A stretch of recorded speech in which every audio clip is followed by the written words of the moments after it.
ಯಾರೆಲ್ಲ number 2, 11, 20, 29ನಲ್ಲಿ Born ಆಗಿರ್ತೀರೋ, so ನೀವೆಲ್ಲ Born to talent ಆಗಿರ್ತೀರಾ ಹಾಗೂ ಶಾರ್ಪ್ ಮೆಮೊರಿ ನಿಮ್ಮದಾಗಿರುತ್ತೆ. ನೀವು ತುಂಬಾ ಕೋಆಪ್ರೇಟಿವ್ ಪರ್ಸನ್ ಆಗಿರ್ತೀರಾ. ನೀವು ತುಂಬಾ ಕೇರಿಂಗ್ ಹಾಗೂ ಫ್ರೆಂಡ್ಲಿ ನೇಚರ್ ನಿಮ್ಮದಾಗಿರುತ್ತೆ. ನಿಮ್ಮಲ್ಲಿ ಒಂದು ಗುಡ್ ವಾಯ್ಸ್ನ ನಾವು ನೋಡ್ಬೋದಾಗಿರುತ್ತೆ. ನೀವು ಡಿಪೆಂಡೆಂಟ್ ಪರ್ಸನ್ ಆಗಿರ್ತೀರಾ. ನಿಮಗೆ ಮೋಟಿವೇಶನ್ನ ಅವಶ್ಯಕತೆ ಇರುತ್ತೆ. ಯಾವುದೇ ಕೆಲಸವನ್ನು ಮಾಡಬೇಕಾದ್ರೂ ಕೂಡ ನಿಮಗೆ ಬೇರೆಯವರಿಂದ ಒಂದು ಮೋಟಿವೇಶನ್ನ ನೀವು ಎಕ್ಸ್ಪೆಕ್ಟೇಷನ್ ಮಾಡ್ತಿರ್ತೀರ.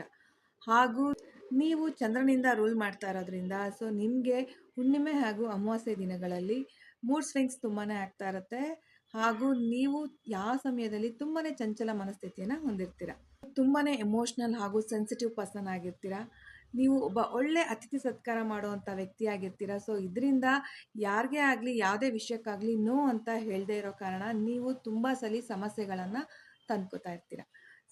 ನೀವೆಲ್ಲ ಚಂದ್ರನಿಂದ ರೂಲ್ ಆಗ್ತಾ ಇರೋದ್ರಿಂದ ನೀವು ತುಂಬ ಎಮೋಷ್ನಲ್ ಪರ್ಸನ್ ಆಗಿರೋದ್ರಿಂದ ನಿಮಗೆಲ್ಲ ವಾಟರ್ ಬಿಸ್ನೆಸ್, ಡೈರಿ ಬಿಸ್ನೆಸ್ ತುಂಬಾ ಚೆನ್ನಾಗಿ ಸೂಟ್ ಆಗ್ತಾ ಇರುತ್ತೆ. ಹಾಗೂ ಟೀಚರ್, ನರ್ಸಿಂಗ್ ಈ ಕೆಲಸಗಳು ನೀವು ಮಾಡ್ತಾ ಇರ್ತೀರಾ ಅಥವಾ ಈ ಕೆಲಸಗಳು ನಿಮಗೆ ತುಂಬಾ ಚೆನ್ನಾಗಿ ಸೂಟ್ ಆಗ್ತಾ ಇರುತ್ತೆ. ಸೊ ಯಾರಿಗೆಲ್ಲ ಈ ಇನ್ಫಾರ್ಮೇಷನ್ ರಿಲೇಟೆಡ್ ಆಗ್ತಿದೆಯೋ ಸೊ ನೀವೆಲ್ಲ ಎಸ್ ಅಂತ ಕಮೆಂಟ್ಸ್ ಮಾಡ್ಬೋದು.